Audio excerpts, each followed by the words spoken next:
Right folks, a very good morning. Now today's breakfast is, oh hang on, I'm going to spill this. We've got a coffee from McDonald's now. I had my voucher filled up, so that was a freebie that I got this morning. Rosie called me a cheapskate. She's like, oh you cheapskate. I was like, excuse me, I've come to McDonald's 6 times and I bought 6 breakfast meals, and so don't call me a cheapskate. I'm entitled to my free coffee. And then I asked her if she was going to get me a free donut from Baines, so that's my breakfast today. It's a freebie.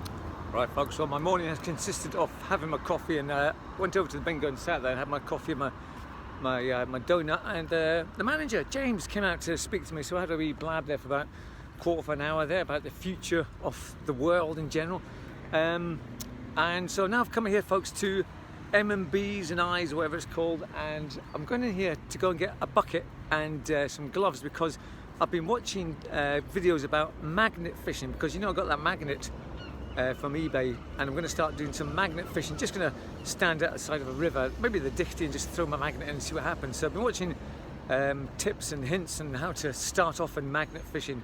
So they recommend you get some gloves and a bucket and just sort of bits and pieces to keep you dry and protected while you are it's not fishing really. Well, I suppose it is fishing, but it's metal fishing, isn't it? Right, anyway, we're going in. Rubber gloves and a bucket, yes. A 10-litre bucket. Well folks, for my hour's exercise today, I've come down into the what they call the ferry, or Broughty Ferry, and it's very misty today. So I'm just going to go for a walk down one side and then back up the other side, and just jump into the charity shops and just just potter around in the ferry. Yeah, they call it the ferry. That's its sort of nickname, Broughty Ferry, the ferry, and that's it. Now the shop I'm walking up to now is called Hosie's now, but back in the day it's been an Iceland, and Willie Lowe's was here. I'm sure it was here. Willie Lowe's was here, folks, but it's now Hosie's. And we used to play football round the back here. Now there's a guy who's subscribed to me, Ross Beaton. So hello Ross. He said that he's just realised that his brother. So this is it now, folks. It's just there. So I'm not gonna hang around here too long, because you know what people are like. Anyway, Ross Beaton, his brother Graham used to hang about with me when we were younger. We used to play with Lego and do airfix models, make Spitfires and throw them onto the Lego sort of houses and smash everything up. And we played football, and then we sort of got into our teen years, and and I was going to say we came to be 30, 40 when we were still playing with Spitfires and Legos, but no, we got to our teen years, and then it was party time, and yeah, so there you go.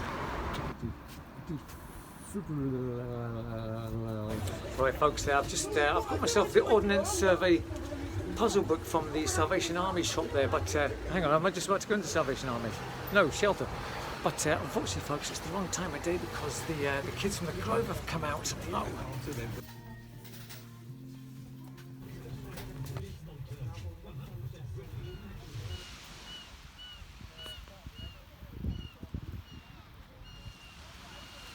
Now folks, I just come down to the beach here, but I forgot they're actually looking for this missing person, Jack Greenway, a 77-year-old pensioner that went missing. He's been missing for 2 days, and he's got dementia, and he was wandering around in his pyjamas, man, 77-year-old.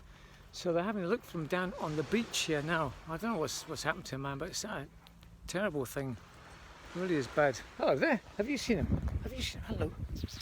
Hi. Yeah, so it's a really sad story, man. This guy's got a big hole there. This guy's gone missing, Jack Greenway. He's got a beard and white hair, slim. So, yeah, so now folks, I'm not going to be too harsh about the situation, but if he was 77 and in his pyjamas and he went into the water, then, you know, it's going to be a frail, thin man. He's going to wash back onto the shore, you would think. But, yeah, it's just groups of people just helping out. So if you look in your sheds or your outhouses, or even if you, I don't know, man, it's horrible, isn't it? It really is horrible. Ruby.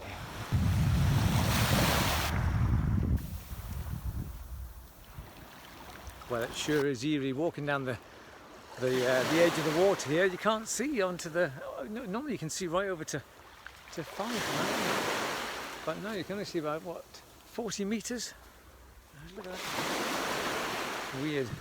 Right then, folks. So much excitement there by trying to do the ferry. I got myself this the Ordnance Survey puzzle book.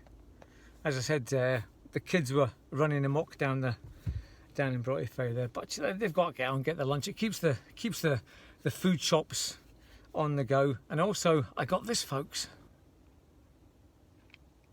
Yeah, I got myself a magnifying glass to check on these maps, because I've got just a pocket-size magnifying glass in the house, and it's no good for when you're looking at these maps. So I've got myself one of these. I think it's okay. It's got a thing to put a light on, which is pretty good.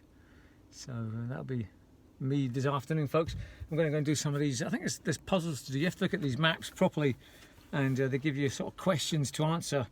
Like here we go. So for example, on this map here, don't know where it is, like, but it's just all over the. Is it all over the world? I think is it Britain?